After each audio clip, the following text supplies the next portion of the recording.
Temporary satisfaction versus eternal blessing. The story of Jacob and Esau. A little backstory. In their time, the birthright of the firstborn isn't just about inheritance or property. In that culture, it carried spiritual weight, which includes the firstborn would lead the family after the father's death. He would receive double portion of inheritance. Most importantly for Abraham's line, the covenant promises of God, which are land, blessings, and the Messiah's lineage were tied to it. One day, the firstborn Esau came home starving and exhausted from hunting in the wilderness. Jacob, the younger brother, was cooking stew. When Esau asked for a stew, Jacob proposed he would give him stew if Esau traded all his firstborn rights in exchange. In Genesis 25:32, Esau said, "Look, I'm dying of starvation. What good is my birthright to me now?" Verse 34 says, Esau showed contempt for his birthright.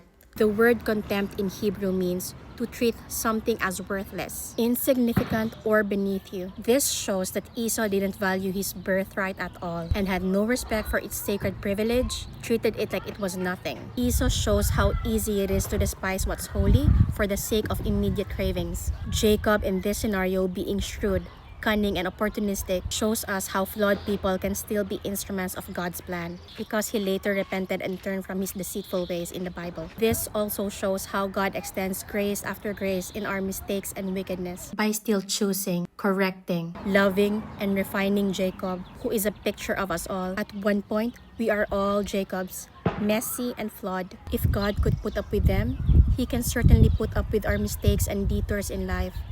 God's love is truly mind-blowing. Even though we cannot turn back time from our foolish choices in trading sacred things for temporary pleasures, forgiveness is always available with God, but the results or consequences of our actions cannot always be undone. For example, Jacob received everything that's supposed to be for Esau, including the Messiah's lineage. So even if Esau repented fully, some consequences remain because things had already changed hands. The takeaway is, don't make impulsive decisions. Always seek discernment and guidance from the Holy Spirit because some things can't be undone even though God's forgiveness is always there. Follow for part 2, consequence. Even the blessed aren't exempt. Till next time, God bless.